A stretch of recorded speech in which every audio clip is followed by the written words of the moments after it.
Genèse 49, 1 à 28. Alors, on va beaucoup lire. Ce que je peux faire aujourd'hui, je le fais. Ce que je ne peux pas, on le fera la prochaine fois. Jacob appela ses fils et dit, « Assemblez-vous et je vous annoncerai ce qui vous arrivera dans la suite des temps. Rassemblez-vous et écoutez, fils de Jacob. Écoutez Israël, votre père. Ruben, toi mon premier-né, ma force et les prémices de ma vigueur, supérieur en dignité et supérieur en puissance, impétueux comme les eaux, tu n'auras pas la prééminence, car tu es monté sur la couche de ton père, tu as souillé ma couche en y montant. Simeon et Lévi sont frères, leurs glaives sont des instruments de violence. Que mon âme n'entre point dans leur conciliabule, que mon esprit ne s'unisse point à leur assemblée. Car dans leur colère, ils ont tué des hommes, et dans leur méchanceté, ils ont coupé les jarrets des taureaux. Maudite soit leur colère, car elle est violente, et leur fureur, car elle est cruelle. Je les séparerai plutôt dans Jacob, et je les disperserai dans Israël. Verset 8. Judas, tu recevras les hommages de tes frères. Ta main sera sur la nuque de tes ennemis. Les fils de ton père se prosterneront devant toi. Judas est un jeune lion. Tu reviens du carnage, mon fils. Il ploie les genoux, il se couche comme un lion, comme une lionne, qui le fera lever. Le sceptre ne s'éloignera point de Juda, ni le bâton souverain d'entre ses pieds, jusqu'à ce que vienne le Shilo et que les peuples lui obéissent. Il attache à la vigne son âme et au meilleur cep le petit de son ânesse. Il lave dans le vin son vêtement et dans le sang des raisins son manteau. Verset 12. Il a les yeux rouges de vin et les dents blanches de lait. Zabulon habitera sur la côte des mers. Et il sera sur la côte des navires. Et sa limite s'étendra du côté de Sidon. Issachar est un âne robuste qui se couche dans les étables. Il voit que le lieu où est agréable et que la contrée est magnifique. Et il courbe son épaule sous le fardeau. Il s'assujettit à un tribut. Dan jugera son peuple comme l'une des tribus d'Israël. Dan sera un serpent sur le chemin, une vipère sur le sentier, mordant les talons du cheval pour que le chevalier tombe à la renverse. J'espère en ton nom, ô Éternel. Gad sera assailli par des bandes armées, mais il les assaillira et les poursuivra. Asser produit une nourriture excellente, il fournira les mains délicates des rois. Nephtali est une biche en liberté, il profère de belles paroles. Joseph est le rejeton d'un arbre fertile, près d'une source. Les branches s'élèvent au-dessus de la muraille. Ils l'ont provoqué, ils ont lancé des traits. Les archers l'ont poursuivi de leur haine.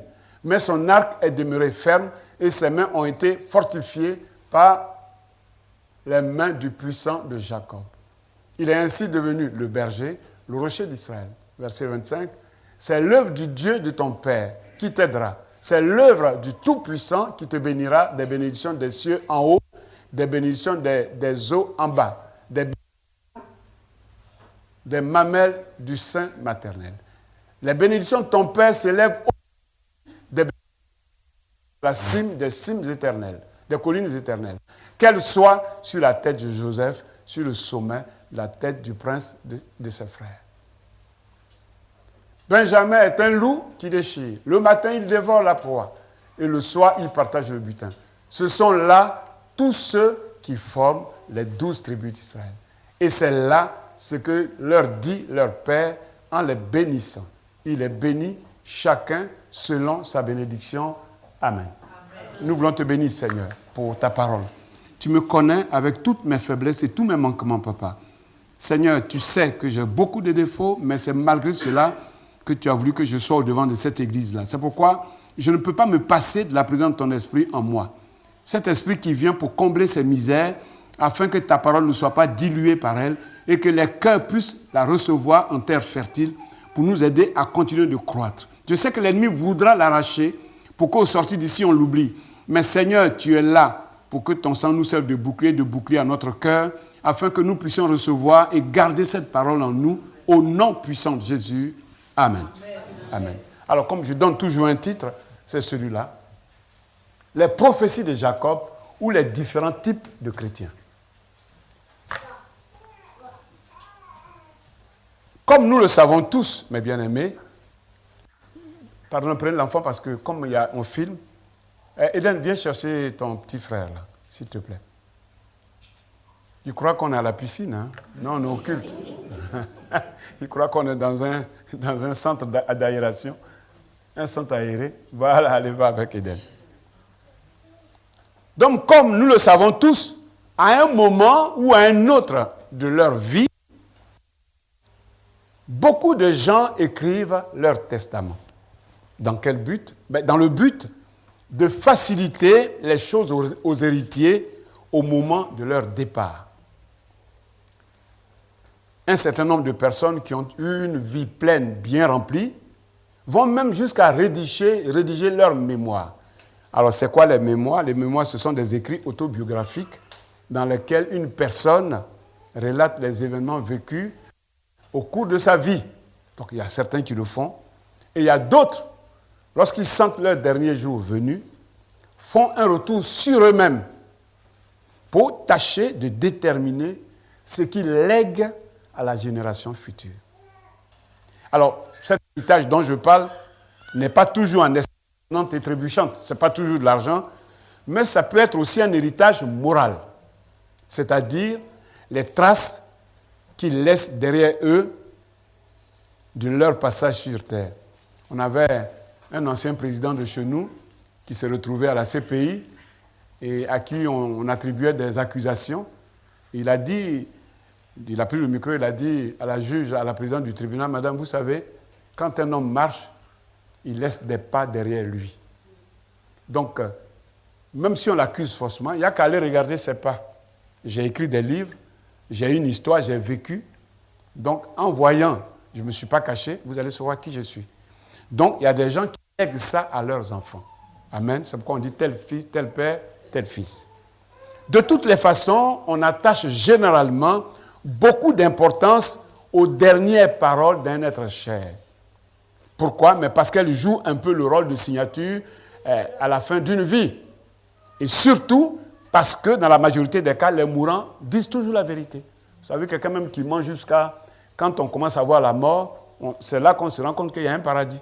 Alors on essaie de se débarrasser de tous nos défauts pour que la porte s'ouvre devant nous. Alors dans notre passage du jour, Jacob fait exactement la même chose. Dans les derniers moments de sa vie, en pleine communion avec Dieu, il va bénir chacun de ses fils. En relation, il ne va pas les bénir comme ça, mais les bénédictions seront en relation avec leur conduite passée et leur histoire qui va venir. Donc Jacob rassemble ses 12 fils et commence par l'aîné. Il communique à chacun d'eux un message d'adieu sous forme de prophétie. C'est ce qu'on a lu là. C'est pourquoi j'ai tenu à tout lire. C'est ainsi que le patriarche va prédire l'avenir d'Israël, mais aussi de la future Palestine. Parce que dans ces bénédictions que nous avons reçues, il va voir l'avenir d'Israël et l'avenir de la Palestine. Ainsi animé de l'Esprit de Dieu, Jacob va esquisser l'avenir des 13 tribus individuelles. Alors, je vais poser une question. Je n'interroge pas spécialement les pasteurs, mais s'ils veulent le répondre, ils sont libres. Là, on a dit 12 tribus. Tout à l'heure, on a dit 12 tribus d'Israël. C'est les 12 enfants d'Israël. Mais pourquoi on parle de 13 tribus maintenant alors? Qu'est-ce qui peut me répondre? On a parlé de 12 enfants d'Israël. Mais là, on parle de 13 tribus. Oui? Oui? Non, parce que j'allais dire c'est par rapport aux enfants de Joseph. Oui? Qu'est-ce qui veut répondre? Mais tu es sur la bonne voie, mais tu doutes. Non, parce que j'ai cru mal. En tout cas, il y a 13 tribus pour moi par rapport à la tribu de Manassé. Il y a des frères qui sont... Mais voilà, tu as la réponse. En fait, les enfants sont 12. Mais la part qui devait revenir à Joseph, Joseph étant décédé en Égypte, on va la diviser en deux pour donner une partie à Manassé, une partie à Ephraim. C'est quoi ces 13 tribus? Hein? Ça, c'est des choses qu'il faut savoir. Hein? Quand on est chrétien depuis des années, ça, ce n'est pas des petites choses, c'est important. Amen. Excusez-moi de vous avoir interrogé, mais bon. C'est ça qui va constituer la future nation d'Israël. Et qui sont représentés par leur père fondateur. C'est-à-dire, on a parlé de Ruben, Simeon, Lévi, Judas, Issachar, Zabulon, Dan. De passage, je vous dis qu'en Côte d'Ivoire, il y a la tribu de Dan, en Côte d'Ivoire. C'est vrai, hein? J'ai pris un juif la fois dernière, je lui ai dit, je suis ivoirien. Il dit, mais on a nos frères chez vous. J'ai dit, ah bon? Ben, je savais qu'ils étaient là, mais je n'ai pas su qu'ils sont juifs. Il dit, ils sont juifs de sang. Ils ne parlent pas la langue hébreu, mais ils sont juifs que je suis allé les visiter. C'est la tribu de Dan qui s'est éparpillée en Côte d'Ivoire. Et ils s'appellent vraiment les Dan. Hein? Tu le sais, Virginie, ça, toi? Ils sont avec les Yacouba, là. Hein? Donc, les enfants sont là. Mais à bien y regarder, la vie des chrétiens d'aujourd'hui, qui représente plutôt l'Israël spirituel, parce que vous savez que nous sommes l'Israël céleste, hein, est bel et bien le reflet de ces fils d'Israël charnels.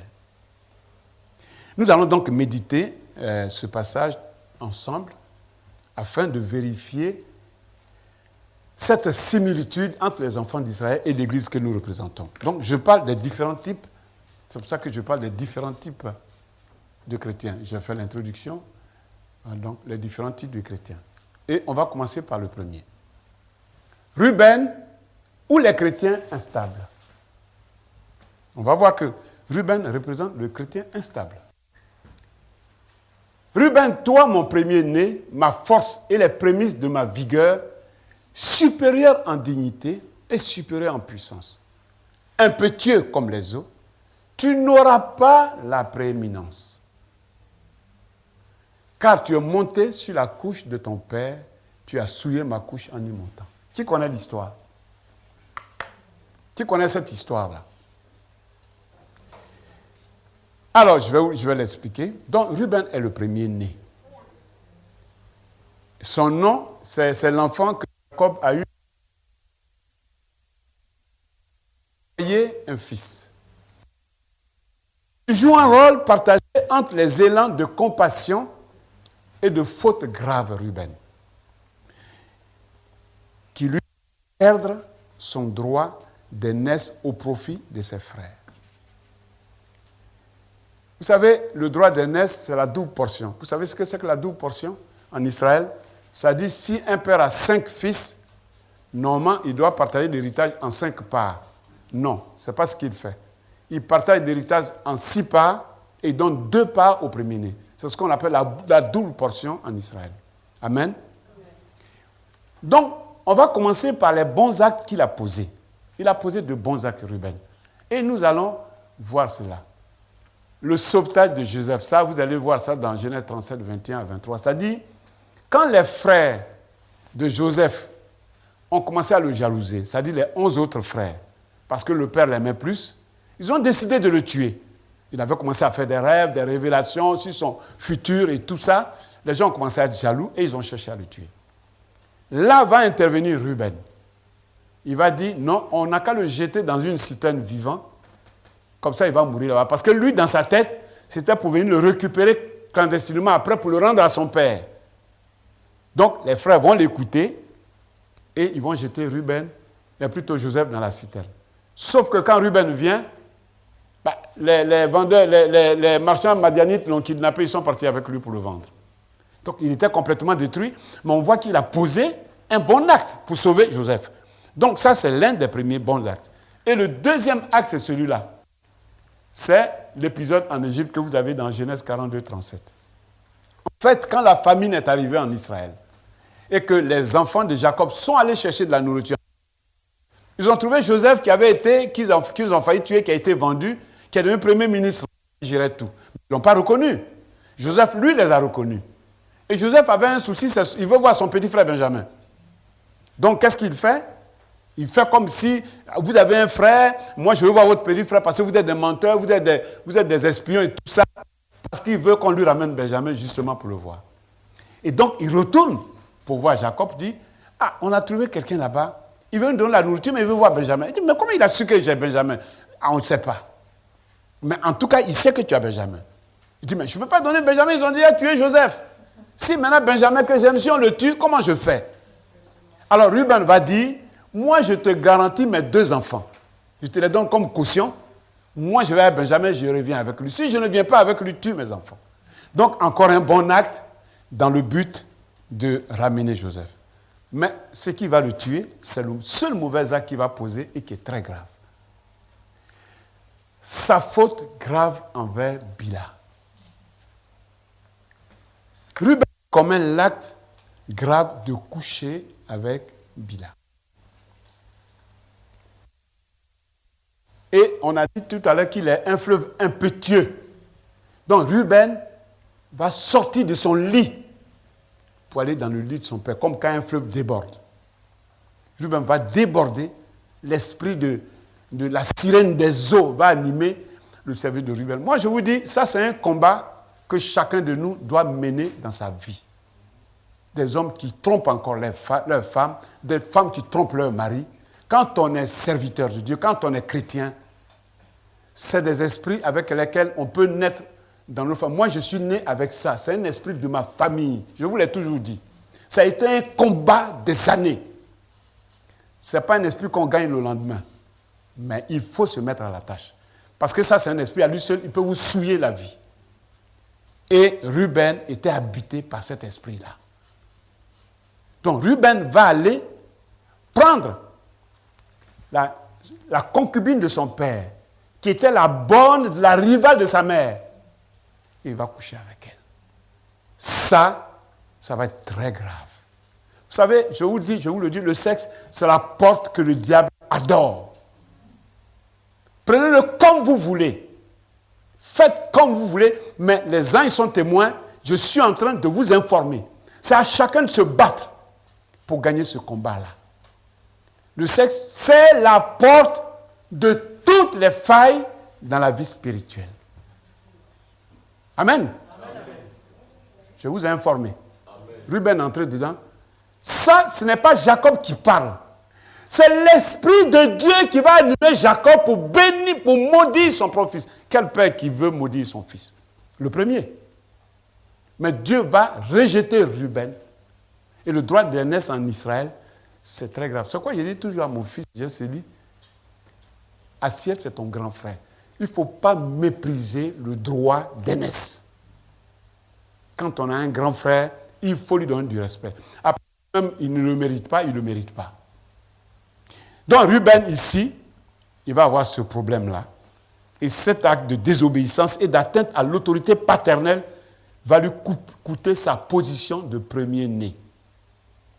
C'est pourquoi dans les 2 versets, Jacob commence par refuser sa bénédiction à son fils aîné, Ruben, tout en motivant sa décision. Mais bien aimé, il va perdre cela. Donc nous connaissons tous l'influence de l'hérédité sur les enfants. Comme je l'ai dit, mais est-ce que Ruben, c'est quelque chose qu'il a appris aujourd'hui? Son père lui-même était un roublard. Jacob même qui est en train de parler était un roublard. Il était faux lui-même. Donc il a hérité du sang de son père. Il n'a pas pris ça ailleurs. Vous comprenez? C'est pour ça que nous les parents, nous devons faire attention à notre vie. Si nous-mêmes nous vivons dans l'impureté, il ne faut pas s'étonner de voir nos enfants de vivre dans l'impudicité. Si nous-mêmes nous trompons nos femmes, il ne faut pas s'étonner que lui, les enfants aient trompé leur femme. Que la femme ait trompé son mari. Ce sont des choses qu'on hérite du sang. Parce que les liens de sang sont trop forts. Amen. Alléluia. Amen. Donc le caractère impétueux, c'est la copie conforme de celui qu'avait Jacob. Il a réussi avec le même caractère impétueux de voler le droit d'aînesse à Ésaïe. Hein? Ainsi Ruben, qui aurait dû être la tribu amirale de la nation d'Israël, fut destitué de ses droits et n'eut pas le rôle significatif dans l'histoire de la nation. C'est grave. C'est pourquoi aucun juge, ni aucun prophète, ni encore moins un prince ne sortira de la tribu de Ruben. Vous voyez jusqu'où va la malédiction? Il faut qu'on fasse attention au sexe. à tromper nos femmes, à tromper nos maris. Enfin, moi, je parle de mari, j'ai une femme. Mais vous comprenez. Il faudrait qu'on fasse attention. Quand on est chrétien, qu'on a choisi, on a choisi. Il ne faut pas laisser ta femme pour aller regarder d'autres dehors. Il ne faut pas laisser ton mari pour aller voir d'autres dehors. Tu attires la malédiction dans ta maison. Je dis encore que c'est la grande porte que l'ennemi adore. Amen. Ruben a tout permis, il a tout produit. Mais en plus, Ruben va être installé à l'est du Jourdain. Or, le Jourdain, c'est la limite d'Israël.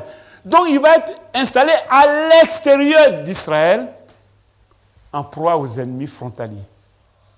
Quand on rentre dans ce genre de choses, nous sommes en proie à l'ennemi. Satan peut nous attaquer à tout moment, que ce soit dans notre travail, que ce soit dans notre santé, que ce soit dans quoi. Le sexe, c'est la porte la plus grande du diable. Si on ne fait pas attention à ça, on va se détruire, on va détruire notre famille, on va détruire nos enfants, on va détruire notre femme ou notre mari qui n'y était pour rien. Parce que quand on va là, la femme avec qui on va coucher là, elle a des esprits, on les pique, et on revient, on met ça dans notre femme, ou bien l'homme avec qui on est allé là, on pique les esprits, on vient mettre dans notre mari. C'est comme ça que les familles se détruisent. Et on ne sait pas pourquoi tel enfant il a dévié dans la délinquance, pourquoi celui-là il est devenu vendeur de drogue. C'est les esprits que nous sommes allés choper dehors. Parce que nous, on ne regarde que le visage. Elle est belle. Mais tu sais, les esprits qui sont... À chaque personne est attaché un esprit. S'il a connu une délivrance, là alors, c'est l'esprit de Dieu. Mais une femme ou un homme qui a connu une délivrance ne peut pas te permettre de tromper ta femme avec lui. Donc, à partir du moment où elle accepte que tu ailles avec elle, elle n'est pas chrétienne, elle est pleine de démons, tu vas ramener les démons chez toi. Ruben a perdu le droit d'aînesse pour ça. Le droit d'aînesse, ça peut être la prééminence dans notre travail. Le droit d'aînesse, ça peut être même la santé, la prééminence dans notre santé. Le droit d'aînesse, ça peut être tout. Ça dit partout où on était censé être premier, nous passons dernier. Il ne faut pas être des chrétiens instables. Le chrétien doit être ferme dans sa position. Ainsi, Ruben est l'image du chrétien stable. Gentil aujourd'hui et méchant le lendemain. Les chrétiens, tu les vois à l'église, ils sont souriants. Mais va les voir ailleurs, tu ne vas pas les reconnaître. Ça, c'est les Ruben qui cherchent à faire du bien quand ça les arrange et ils font le mal quand ça les arrange. Quand on est chrétien, la Bible nous dit de nous comporter autrement. Ruben, c'est le chrétien, l'image du chrétien stable qui te sourit aujourd'hui, mais qui est capable de te tirer dans le dos le lendemain. Ruben, c'est l'image du chrétien stable, qui, des fois, te montre un visage de chrétien mature, mais une autre fois, qu'on peut retrouver dans des positions tellement mondaines, qu'on peut même se demander où le classer finalement. Ruben ayant hérité donc ce trait de caractère de son père Jacob, l'ex-usurpateur, cela peut avoir pour origine certains de nos liens de sang. Quoi? Dès la conversion, il ne faut pas oublier de couper les liens de sang. Amen. Il ne faut pas oublier dans toutes nos prières de couper les liens de sang. Moi, je me suis battu avec la main percée pendant des années. Parce que les deux esprits, je vous l'ai déjà dit, ont été votés par mes arrière-grands-parents. La sirène des eaux et la main percée. Tu as l'argent là, on te paye. Tant que tu n'as pas tout dépensé, tu ne t'assois pas. C'est quand tout est fini maintenant que tu t'assois. Ça, c'est des combats qu'on a dû mener pendant des années. Mais bien aimé, malheureusement pour nous, on a encore des Ruben dans l'église. L'église n'a pas besoin de Ruben. On a déjà trop de problèmes. Là, aujourd'hui, on s'étonne que l'église ne grandit pas. Mais l'église, pour qu'elle grandisse, il faut que ceux-mêmes qui conduisent l'église vivent une vie de sainteté, une vie de prière, une vie de consécration. L'église ne tombe pas du ciel. Parce que c'est des âmes qu'on va chercher dans les mains du diable. C'est pourquoi je vous parle toujours d'un ministère consacré. Vous savez, quand j'étais agent de sécu, j'avais 3 jours de repos dans la semaine. Je ne passais pas à la maison, c'était toujours à l'église. C'est pourquoi l'église avait grandi. L'église n'est pas tombée du ciel comme ça. En prenant ce travail, j'ai cru que j'allais avoir plus de temps, mais c'est le contraire. Je n'ai jamais passé mes 3 jours de repos à la maison, c'était à l'église. C'est pourquoi vous voyez qu'ici, il y a des gens qui sont passés dessus pour dire, l'église était remplie, qu'est-ce qu'elle est devenue? Mais toi, qu'est-ce que tu as fait derrière pour que l'église avance? Mais bien aimés, nous avons été appelés à une mission sacrée. Consacrons-nous à l'Éternel. Il ne faut pas qu'on soit des Ruben qui trompent leurs femmes, qui trompent leurs maris, qui sont joyeux à l'église et que chez eux on ne reconnaît pas. L'église n'en a pas besoin, on a déjà trop de problèmes. Alors si vous êtes dans ce cas, convertissez-vous. Amen. Est-ce que c'est clair? Amen. C'est à chacun de se battre. Il ne faut pas arriver ici et se demander, mais pourquoi l'église n'est pas remplie? Mais c'est quelle vie tu as menée toute la semaine? Tu crois que les âmes viennent comme ça dans l'église? C'est des combats qu'on mène pour arracher des âmes au diable. Mais toute la semaine, tu as fait quoi? Tu as prié une fois pour l'église, tu as cherché à veiller sur ta vie, à la maison, tu étais correct, dans ton travail, tu étais correct avec tes emplois ou bien tes patrons? Si ce n'est pas le cas, parce que la vie chrétienne, comme il a dit, nous suit partout. Ce n'est pas seulement dans l'église. Dans le travail, tu dois être reconnu comme chrétien. Là où tu vas, même dans le bus où tu montes, tu dois être reconnu comme chrétien. À l'église, tu es chrétien, la vie doit nous suivre. Ce n'est pas quand on franchit la porte là qu'on devient chrétien. Quand on est chrétien, on l'est partout. On doit nous reconnaître comme chrétien. Si ce n'est pas ça, on est Ruben. Et on doit changer de vie. Est-ce que c'est clair? Nous allons passer au deuxième chrétien. C'est Simeon et Lévi, les chrétiens violents. Simeon et Lévi sont frères. Leurs glaives sont des instruments de violence. Que mon âme n'entre point dans leur conciliabule. Que mon esprit ne s'unisse point à leur assemblée. Car dans leur colère, ils ont tué des hommes et dans leur méchanceté, ils ont coupé les jarrets des taureaux. Maudite soit leur colère, car elle est violente, et leur fureur, car elle est cruelle. Je les séparerai dans Jacob et je les disperserai dans Israël. Ces 2 fils de Léa s'étaient servis de leur épée, non pour se défendre, mais pour massacrer tous les habitants de la ville de Sichem, afin de venger le viol de leur sœur Dina. Vous savez très bien que quand Jacob il est arrivé à Sichem, en cherchant où se poser, ils sont arrivés à Sichem, ils se sont installés, et bon, les enfants sont allés se balader, donc Dina, la seule fille, allait se balader. Et le prince de la ville l'a vue, qui s'appelle Sichem comme la ville, elle était très belle, il est tombé amoureux, il a kidnappé, il a violé. Et quand il a violé, en Israël, la virginité, c'est quelque chose qu'on ne joue pas avec. Une fois tu n'es plus vierge, c'est fini, tu ne peux pas avoir de mari. Donc quand ils ont appris ça, ça a été un scandale pour la famille. Donc Lévi et Simeon, qui étaient des amis, des frères, ils étaient sortis, et quand ils sont venus, ils ont appris la nouvelle. Ils ont été scandalisés. Ils sont vraiment, secrètement, ils ont décidé de se venger. Mais ils ne l'ont pas dit au père. Et le prince vient et dit, bon, j'ai vu ta fille, on est sorti, elle me plaît, donc je vais l'épouser. Alors, qu'est-ce qu'il faut? Alors, Simeon et Lévi, qui avaient déjà préparé leur coup, disent, bon, comme nous, en Israël, on est circoncis, vous n'êtes pas circoncis, il faut circoncire tout le peuple, tous les mâles. En sachant que quand ils seront enflés, ils vont les attaquer parce qu'ils ne pourront pas se défendre. Et ils ont attendu qu'ils soient bien enflés, ils sont allés les attaquer, ils ont passé toute la ville à l'épée. Et ils ont volé tous les biens de ce peuple. Et Jacob a été obligé de fuir la ville. Donc, à cause de cette action répréhensible, leur barbarie est maudite par Jacob. Leurs tribus seront... Ils vont arriver en Israël plus tard. Ils ne savent pas encore la suite, mais Dieu sait ce qui va se passer dans 1000 ans. Amen. Dieu sait que là où ils sont, ils vont avoir une nation qui s'appelle Israël, mais là-bas, ils n'auront pas de territoire. Ça, c'est ce que l'Esprit pousse Jacob à prédire déjà. Qu'il a prononcé donc un jugement contre eux.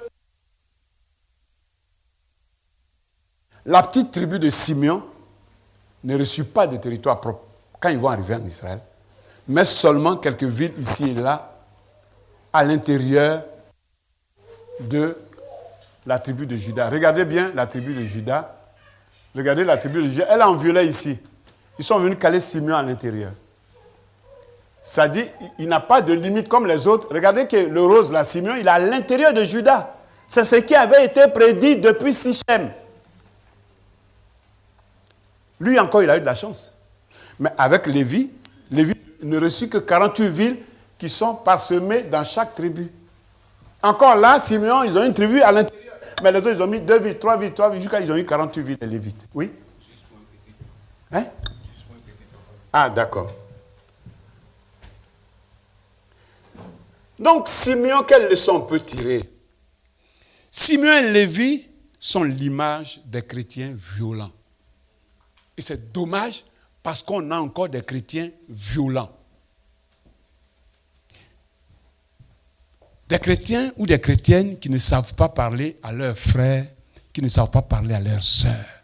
C'est grave d'enseigner ça, même si on est 20, mais ça fait 10 ans qu'on est là. Je n'ai pas honte de le dire, ça fait 10 ans, ce n'est pas les mêmes chrétiens, les gens viennent, mais ça fait... Et même avant d'arriver à Kyria, vous étiez chrétiens avant quand même. Mais on a encore des chrétiens qui ne savent pas parler à leurs frères, qui ne savent pas parler à leurs sœurs. Moi, j'ai l'exemple d'une sœur, dans une église où j'étais, qui priait pour se marier. Gloire à Dieu. Et on se parlait beaucoup. Et un jour, il y a un frère qui décide d'aller vers elle pour lui demander la main. Et comme c'était en été, il avait des lunettes un peu fumées. Donc quand le frère l'appelait, elle a écouté le frère. Elle a regardé le frère, elle dit, enlève tes lunettes dans tes yeux, je vais te parler. Ça, c'est femme célibataire qui parle comme ça. Enlève tes lunettes noires là dans tes yeux, comme ça tu me vois bien. Maintenant, ouvre bien tes yeux, puis regarde-moi bien. Est-ce que toi et moi, là, on se ressemble? Est-ce que quand tu me vois là, toi et moi, on joue dans la même cour?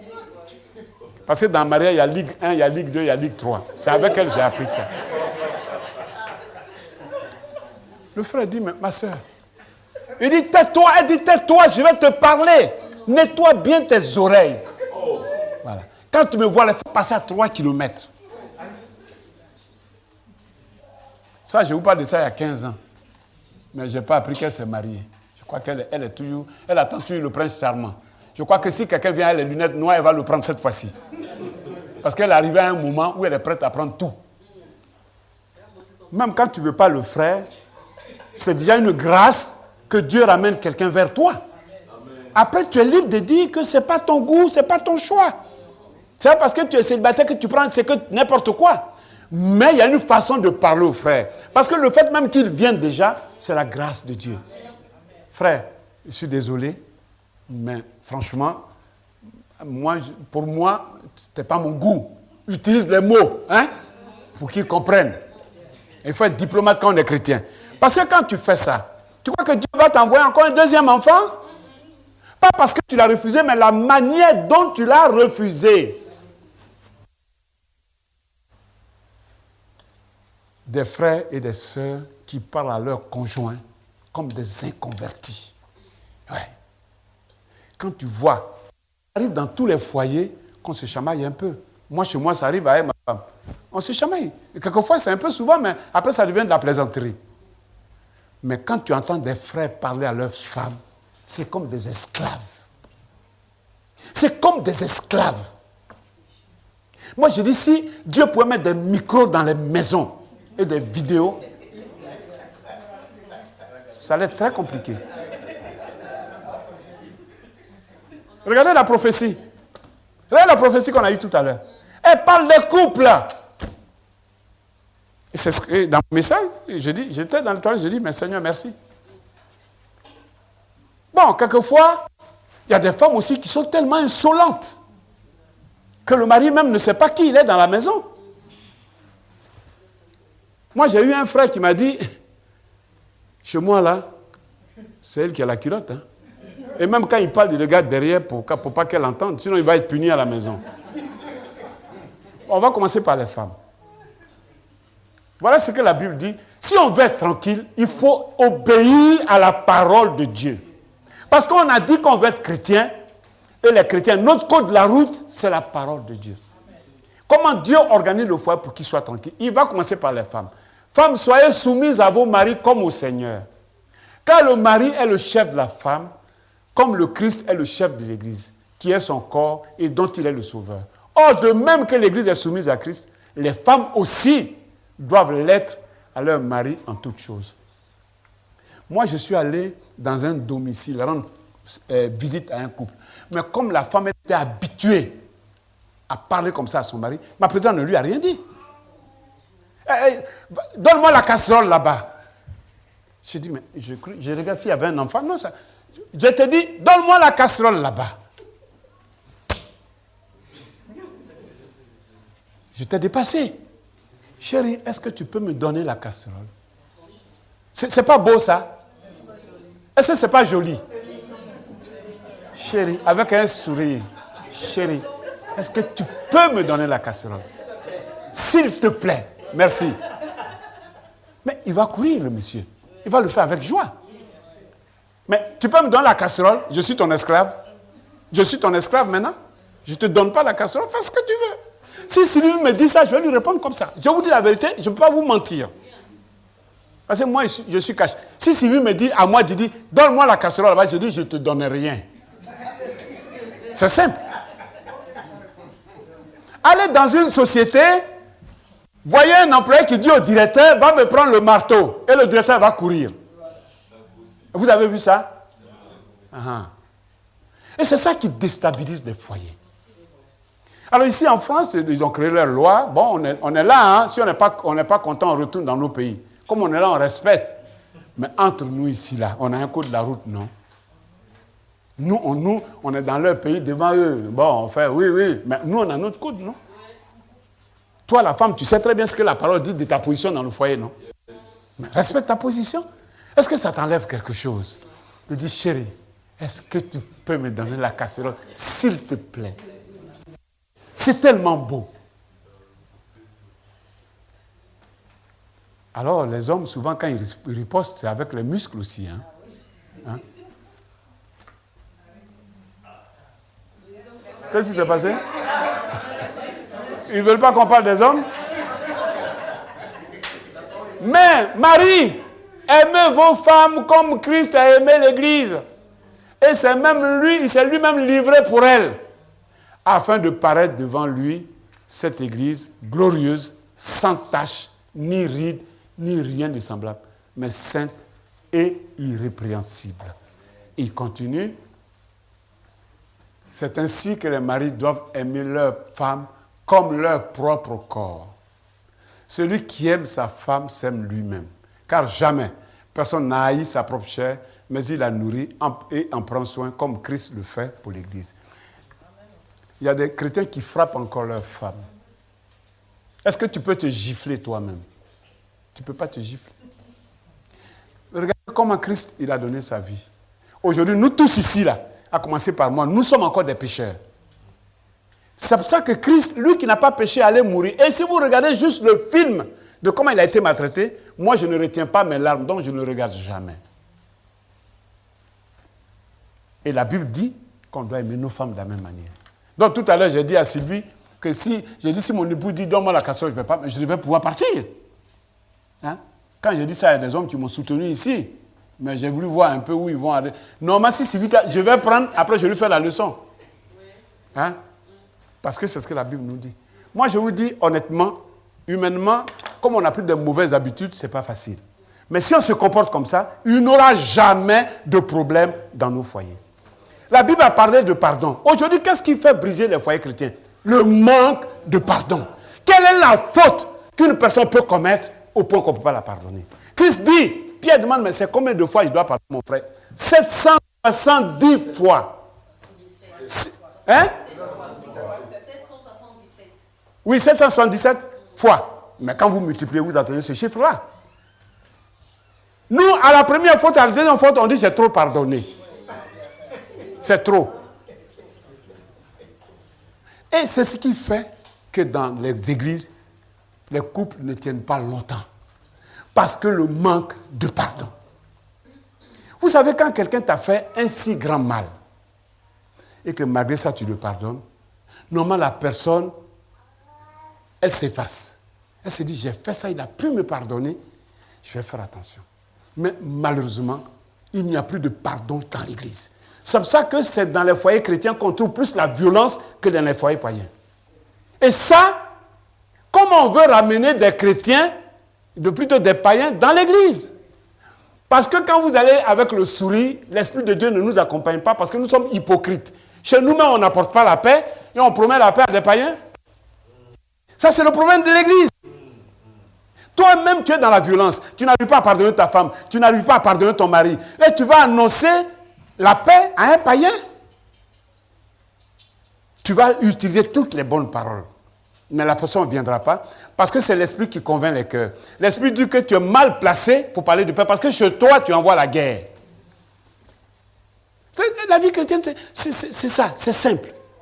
Ce que nous sommes, on peut se faire passer pour des brebis, mais puisque c'est l'Esprit de Dieu qui accompagne nos paroles pour gagner les cœurs, Dieu sait qu'on n'est pas ce que nous disons, donc il ne nous accompagne pas.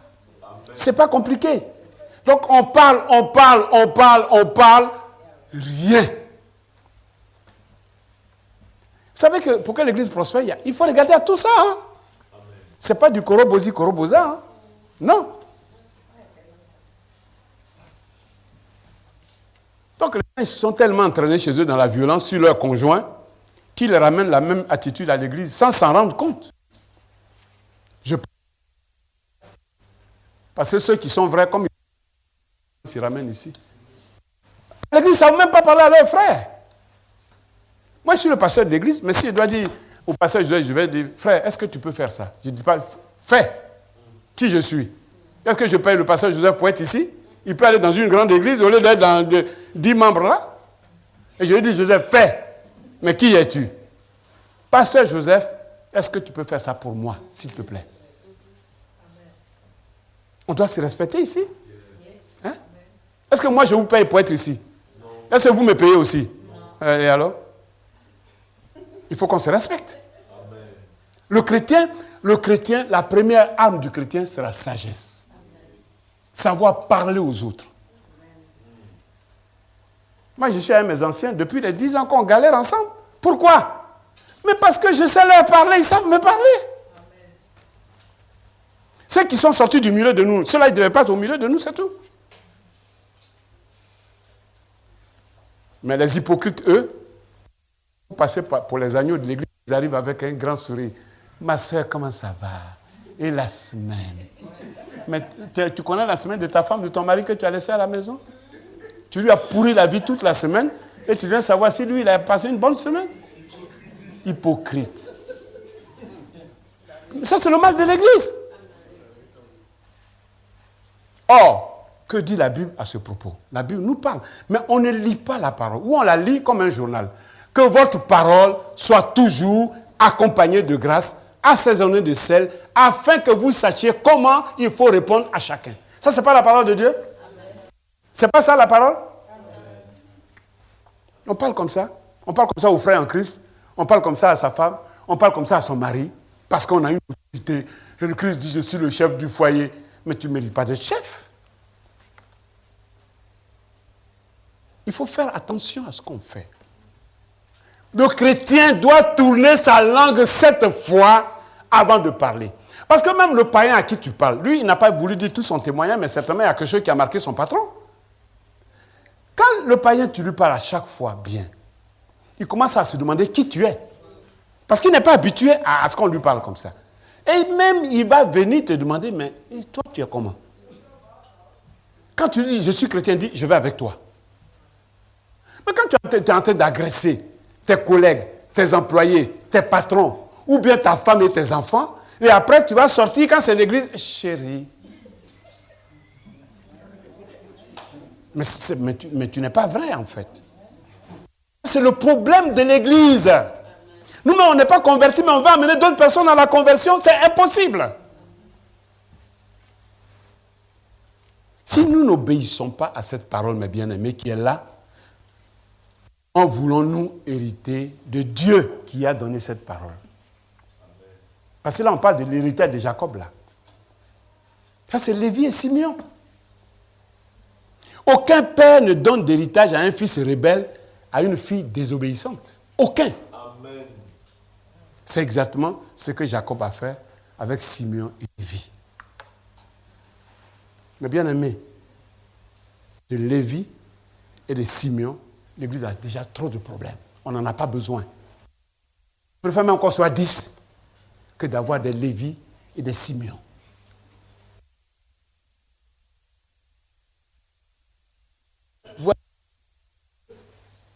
Dans sa grâce, il va accorder à Lévi, qui a été maudit, qui a la petite tribu, il va lui accorder une grâce. Pourquoi? Voilà la grâce qu'il va lui accorder. Elle est écrite là. L'Éternel dit à Aaron, tu ne posséderas rien dans le pays et il n'y aura point de part pour toi au milieu d'eux. C'est moi qui suis ta part et ta possession au milieu des enfants d'Israël. En fait, qu'est-ce qui s'est passé? Lévi et Simeon, c'est fini, il ne doit pas avoir d'héritage en Israël. Ils vont être dispersés. Lévi aura une petite tribu au milieu des autres, l'autre aura 48 villes. Voilà comment ils sont partis. Lévi doit avoir 48 villes dispersées. Et ils sont arrivés en Égypte. En Égypte, Dieu est venu venger les Juifs en tuant les premiers-nés d'Égypte. Pourquoi on parle des premiers-nés? Parce que ce sont les premiers-nés qui ont droit à l'héritage. Mais au moment où il tuait les premiers-nés égyptiens, il consacrait ainsi les premiers-nés juifs pour porter la promesse demain. C'est pourquoi il a mis le sang sur les linteaux pour que les premiers-nés qui sont dans la maison soient protégés pour porter le sacerdoce demain. Donc, ils prennent la route de leur futur Israël. Et en route, Moïse monte sur le mont Horeb pour prendre les lois. Pendant qu'il est là-bas, comme il tardait, il a fait 40 jours, 40 nuits, ils ont incité les gens à faire le veau d'or. Comme on n'a plus de Dieu, on va créer un Dieu. Alors ils ont créé leur Dieu. Et Israël a commencé à se profaner devant ce veau d'or-là. Et Dieu dit, mais descends. Le peuple sur lequel je t'ai établi est en train de me profaner. Et Moïse arrive, il jette les tables dessus et le veau prend. Et il dit à tous ceux qui sont encore pour l'Éternel, passez de ce côté-là. C'est là que la tribu, et ceux qui étaient en train de profaner, il y avait les premiers-nés aussi, qui ont été protégés en Égypte. Ils sont dans la profanation. C'est là que Moïse dit, tous ceux qui sont à l'Éternel, venez ici. C'est comme ça que les enfants de Lévi seuls acceptent de passer du bon côté.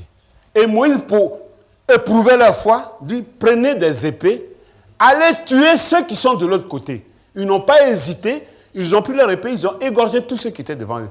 C'est à partir de ce moment-là, à cause de leur repentance, Dieu dit, bon, je vous avais dit que vous n'aurez rien, mais je ne peux pas revenir sur ma parole. Sinon, ça veut dire que je change. Donc, désormais, c'est moi qui suis votre part et votre possession du milieu d'Israël. Et c'est là que la dîme va naître. Comme vous n'avez pas eu de terre, vous n'avez pas eu de possession, c'était la malédiction que j'avais prononcée sur vous, je ne peux pas me renier. Non, ce que je fais, je ne viens vous parler. Les autres qui ont eu les terres là, quand ils vont cultiver, ils vont vous apporter la dîme. Mais aujourd'hui, les pasteurs, on travaille et on veut dîme. Les pasteurs construisent des maisons, des immeubles dans leur pays, ils veulent dîme. Ceux-là, ils n'avaient rien, c'est pourquoi on leur donnait la dîme. Donc vous voyez que même de pourris que nous sommes, si on se répand, Dieu prend plaisir à la repentance. Qu'est-ce qui n'a jamais commis de faute? Nous tous, on en a commis. Ce que Dieu regarde, est-ce que mon enfant, il va changer de voie? Simeon n'a pas bougé du tout. Donc, il sera petit au milieu des Juifs. Mais Lévi s'est repenti. Donc, le sacerdoce qui devait être confié au premier-né a été confié. C'est comme ça que les Lévites, desquels dérivent les Aaron, vont avoir la possession du sacerdoce. Ainsi, Dieu peut changer notre destinée, mes bien-aimés. S'il y a une véritable repentance en nous, quel que soit ce que nous avons commis auparavant. Il suffit de le vouloir réellement, en laissant son cœur transformé par un profond amour du Seigneur. Oui, on ne veut pas de Simeon ici, mais on peut accepter Lévi. Lévi qui a commis des choses graves par le passé, mais qui est capable de dire, je me suis trompé, Seigneur, je reviens à toi. Mais de Simeon, on n'a pas besoin. Des chrétiens violents. On n'a pas besoin. Des chrétiens violents qui peuvent frapper leurs femmes, qui peuvent frapper leurs enfants, qui peuvent se battre, quand ils sortent leurs paroles, c'est que de l'aigreur. On n'en a pas besoin. Un chrétien qui est toujours aigri, en train de mal parler des autres, il n'a jamais de bien qui sort de sa bouche pour quelqu'un d'autre. Quand il s'ouvre sa bouche, il ne voit que les défauts. Mais la personne, elle est pourrie alors. Elle n'est même pas capable de poser un petit acte qui est bien.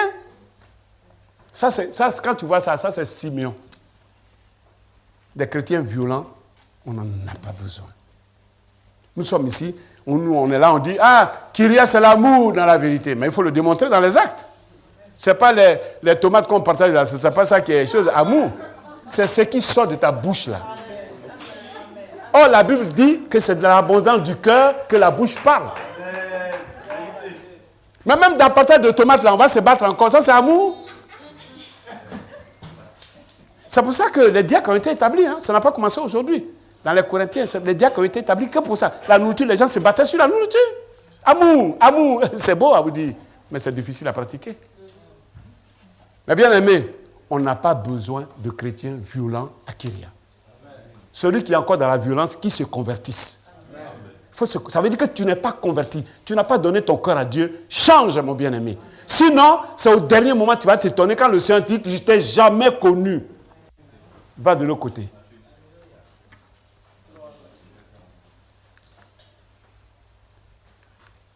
Et nous avons Judas, où les chrétiens courageux, animés d'un esprit de louange. Ça commence à bien monter. Il y a un bon parfum qui monte. On sort du mauvais parfum. Amen. Alléluia. C'est pas beau ça? Les chrétiens courageux, animés d'un esprit de louange.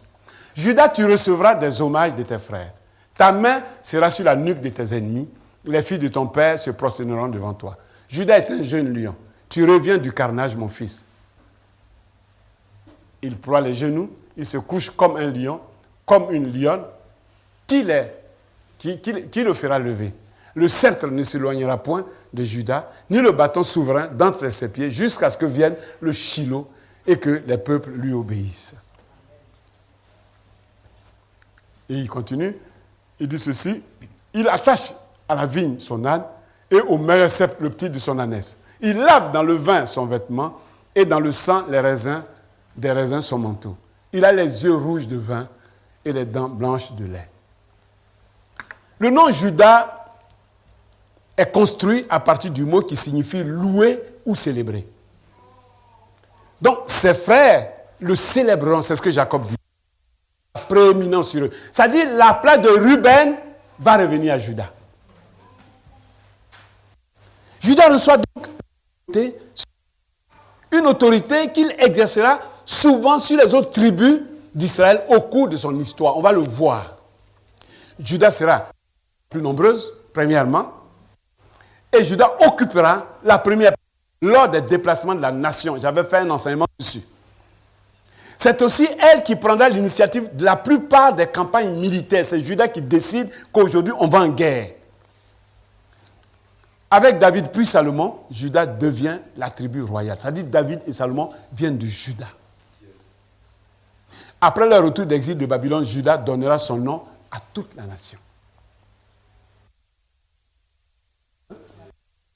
Et le mot juif vient du mot Judée qui signifie territoire de Juda. Vous voyez, tout est Juda. C'est de cette tribu que naîtra le Messie de Jacob appelé Shilo. On parle de Jésus quand on parle de Shilo. Ce mot qui veut dire dominateur, qui veut dire envoyé de Dieu, celui à qui appartient le sceptre de roi, le commandement, le bâton, le maréchal en somme. C'est une illusion au millénaire qui va arriver plus tôt. Donc l'emblème de Judas est le lion, un symbole de souveraineté, de force et de courage. Cette image-là est reprise dans Apocalypse, elle est attribuée au Christ et il est écrit comme ça. Le lion de la tribu de Judas, de la descendante de David, a remporté la victoire. Donc vous voyez déjà, par le nom de la tribu, on se projette sur le futur, le lion qui va arriver. C'est pas merveilleux ça? Et qui a vaincu, qui a triomphé. Donc Judas est comparé à la fois à un jeune lion plein de fougue et à une lionne qui, après avoir chassé, se prélasse sans que personne n'ose la déranger. Quand on lit dans l'Ancien Testament, dans Ézéchiel fait référence à la venue du Messie en l'appelant celui à qui appartient le droit de gouverner, de jugement. Mais bien aimé, la leçon qu'on peut tirer, c'est que les chrétiens courageux, animés d'un esprit de louange, vont toujours posséder le précepte de la puissance de Dieu. En train de laver les dents. Seigneur, Seigneur Jésus m'a sauvé, il m'a sauvé, Seigneur Jésus dans le cœur, même dans les difficultés, on loue Dieu. Parce que quand on loue Dieu, on attire la grâce de Dieu sur nous. Ce n'est pas pour chanter de sorte à déranger les voisins. Hein. Tu peux chanter dans ton cœur. Parce qu'on va dire, Didier a dit de chanter. Il faut chanter, mais il faut tenir compte des voisins. Hein? C'est important, il y a la sagesse. À l'image de Judas, qui est un jeune lion, vraiment courageux par rapport à l'œuvre de Dieu. Parce qu'il y a besoin d'être courageux pour une œuvre aussi petite. Hein? Quand je vois des Yolans qui font 400 km tous les dimanches, ça demande le courage. 400 km, sans compter le péage qu'on paye, sans compter le carburant, sans compter qui se lève avant tout le monde. Il faut avoir le courage. Je suis allé chez eux, j'ai dit, mais quand est-ce que j'arrive? Je ne suis même pas arrivé chez eux, mais chez le concessionnaire qui est encore loin d'eux. Il faut avoir du courage. Puisque nous aurons davantage la marque du lion, la tribu de Judas dans notre vie, et les loins de Jéhovah sur nos lèvres, malgré les difficultés quotidiennes, mais bien aimé, l'Esprit de Dieu nous accompagnera toujours. Amen. Nous donnera la force. Alléluia. Ne l'oublions pas, mes bien-aimés. Nous servons Christ avec son image, qui a 2 facettes. Je l'ai toujours dit, je le répète. Christ est... Quelles sont les 2 images de Christ? Première image, le lion de la tribu de Juda. Et deuxième image? Hein? L'agneau de Dieu. Alors souvent, les gens oublient, ils croient que quand on est pasteur, on doit toujours avoir les lèvres comme ça, très sourire. Non. Il y a des jours où on est agneau de Dieu. Il y a des jours où on devient lion de la tribu de Juda. Vous savez, c'est ça le ministère. Parce que nous servons à l'image de Christ. On n'est pas tout le temps agneau, tout le temps sourire. Non, non, non, non. Il y a des jours, je dis ça suffit. Voilà. Il y a des jours, je dis ça suffit. Je l'ai fait pour une sœur ici. Je lui ai dit, maintenant, je ne veux plus jamais te voir ici. Va-t'en, je ne veux plus te voir ici. Parce que la sœur a voulu choisir les pasteurs qui devaient prêcher les dimanches ici. Il y a des gens qui sont quand même culottés, quoi. J'ai dit, tu vas et je ne veux plus jamais te voir. Va avec ta dîme, avec tout ce que tu donnes, va-t'en avec ça. Ça, j'ai pris les habits du lion de la tribu de Juda. Parce que quelquefois, il faut cette image pour mettre de l'ordre dans l'église. Après, quand on veut parler aux frères, aux sœurs, on prend la peau de l'agneau de Dieu, qui est doux. Celui qu'on torture, qui ne dit rien. Celui qui a la bouche fermée. Parce qu'il a envie de sauver le maximum. Cette image-là, on l'emploie entre nos frères. Tant que tout... Mais s'il y a un moment, si on doit prendre des décisions difficiles, il faut déposer l'habit de l'agneau de Dieu, prendre le lion de la tribu de Juda, pour mettre de l'ordre dans l'église. Parce qu'à un moment donné, tu dis, ça suffit. On est fatigué avec toi. C'est bon. Amen.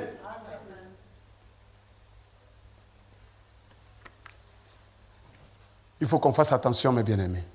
Il peut arriver quelquefois que le cercle de la puissance don spirituelle s'éloigne de vous à cause de la lâcheté et de l'infidélité à l'égard du Seigneur. Mais, ça dit, si nous avons cette peau de Jésus qui est le lion de la tribu de Juda, mais si nous menons une mauvaise vie, cette grâce-là peut s'éloigner de nous. Hein? Mais la Bible dit que si nous cherchons la face de Dieu, Dieu peut toujours nous secourir. C'est pourquoi il parle de ça. Je vous ai dit ces choses afin que vous ayez la paix en vous. Vous aurez des tribulations dans le monde, mais prenez courage, j'ai vaincu le monde. Vous savez, il y a des moments où je me demande s'il y a des gens qui sont dans cette église qui sont encore des chrétiens. Je me pose la question. Vous savez, je ne peux pas tout vous dire parce qu'il y a des choses qui vont vous chiffonner. Mais il y a des situations que je gère et à un moment donné, je dis ça suffit, je suis fatigué. Je ne peux plus continuer. Je jette l'éponge. Voilà, le diable a gagné de ce côté, c'est bon. Mais je ne vous en parle pas parce que ça ne vous concerne pas. Mais souvent, j'ai été obligé de prendre des décisions comme ça pour dire, j'ai tout fait, j'ai tout essayé, c'est bon quoi. Et ça, ce sont les tribulations en tant qu'homme de Dieu. Quelquefois, tu dis, je comprends pourquoi Moïse n'est pas rentré dans la terre promise. Tu dis, mais ce frère-là, cette soeur-là, quel mal on lui a fait et il nous emmerde. Tu te dis, mais il nous a fait quoi? Allez dans d'autres églises, voyez comment les pasteurs fonctionnent. Vous me voyez, je fonctionne comme ça. Mais ce frère-là, pourquoi, cette soeur-là, pourquoi il nous emmerde? Je suis fatigué. Tu donnes ça, non. Tu donnes ça, non. Tu donnes ça, non. Tu donnes ça, non. Il faut même donner ton bras. Non, je veux tout ton corps. Va-t'en. Et puis laisse-nous tranquille. Je suis fatigué. Quelquefois, j'étais obligé de dire, ça suffit, je suis fatigué. Amen. Je suis fatigué. C'est quoi? Allez dans d'autres églises pour voir comment les pasteurs vous traitent. Mais plus le pasteur doux, plus on le prend pour un con. Excusez-moi l'expression, mais c'est ça. À un moment donné, je dis, ça suffit. Va-t'en. Et puis laisse-nous la paix. On veut la tranquillité. Je suis fatigué. Ça fait des années que je te gère. Ma tête est fatiguée. Laisse-moi tranquille. J'ai été obligé de prendre des décisions comme ça. Mais ce sont des choses que je garde pour moi. Si quelqu'un vient me demander, alors là, je lui explique. Mais ce sont des tribulations. Tu te dis, quand tu es dans ton lit, tu dis, mais ce frère, cette soeur-là, qu'est-ce que j'ai fait à cette soeur? Qu'est-ce qu'on a fait de mal à ce frère? Et puis il nous emmerde. Quelquefois, je suis en train de parler seul, c'est ma femme qui dit, mais tu parles avec qui encore? J'ai dit, ma chérie, va dans la cuisine, fais tes affaires. Moi, je gère mes affaires ici. Et tu dis, je comprends. Pourquoi le grand Moïse, il n'a pas pu hériter de la terre promise? On lui a dit, Moïse, monte, regarde là-bas. C'est ça qu'on t'a promis. C'est pas que j'ai menti, je vais donner, mais toi, tu n'entres pas. Mais qui peut se comparer à Moïse, à nous ici? Moïse n'est pas entré. Donc je dis, je comprends pourquoi Moïse n'est pas entré. Quand tu vois ces trucs-là, tu dis, mais pourquoi cette personne-là nous embête? Qu'est-ce qu'on lui a fait? C'est bon. C'est bon quoi, c'est bon.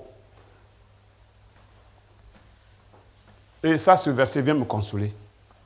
Vous aurez des tribulations dans le monde. Mais prenez courage, car j'ai vaincu le monde. Parce que quelquefois tu dis, est-ce que ça vaut? Est-ce que je suis même payé? Je suis payé pour aller tous les dimanches bavarder comme ça. J'ai même envie de tout laisser, quoi. Je vais être un simple chrétien. Yes. Et puis tu vois ça. Le Seigneur te rappelle ça. Tu dis, Seigneur, merci. Amen. On peut continuer. Et puis on reprend courage un peu.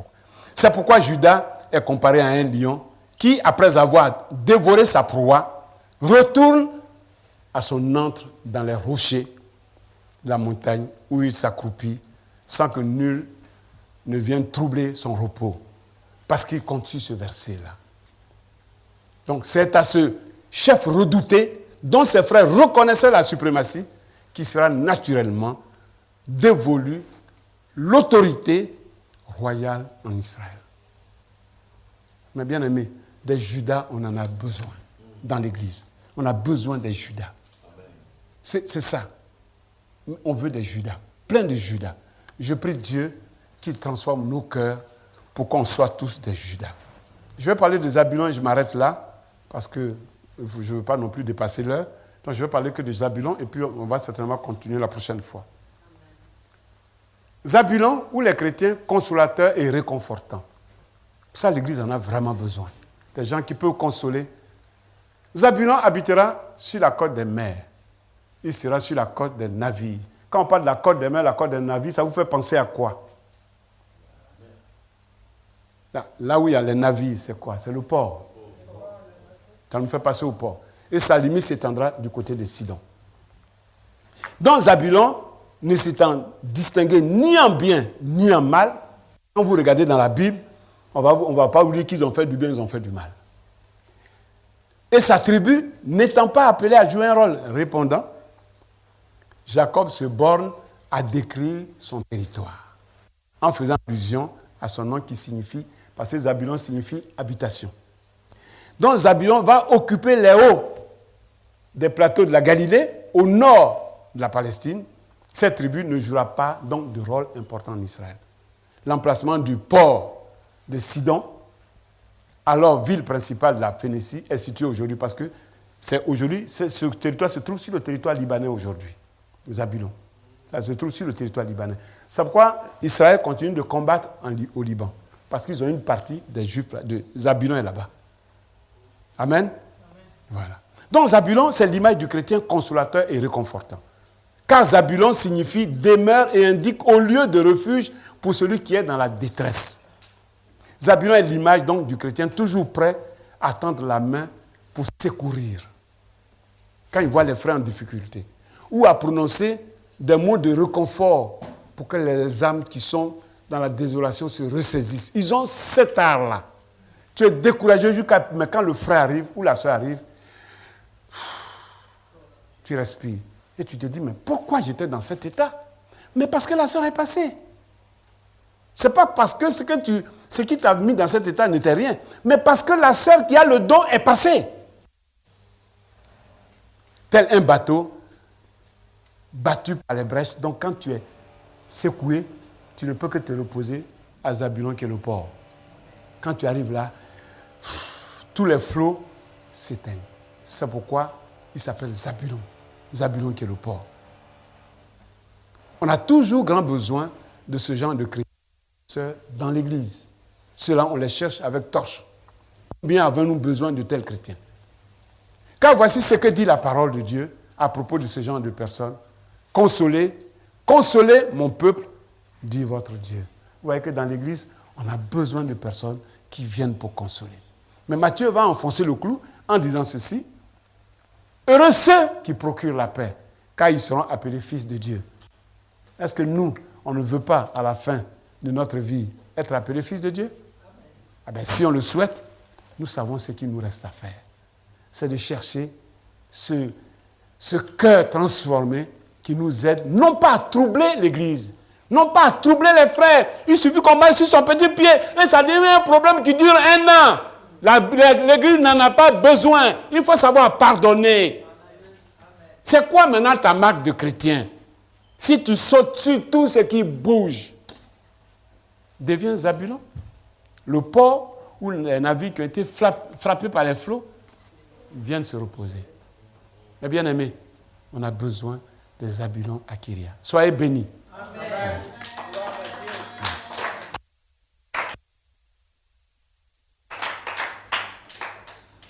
Donc on fera la suite la prochaine fois, parce que c'est quelque chose que le Seigneur m'a mis à cœur.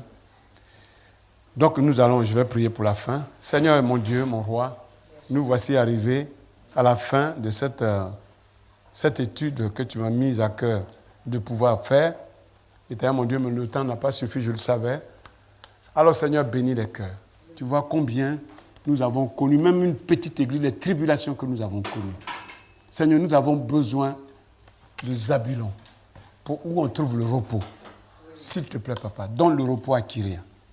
Que ce soit dans les foyers, dans les familles, dans les différents boulots, dans notre vie quotidienne. Donne-nous la paix. Ce n'est pas l'argent qu'on cherche tant, mais la paix.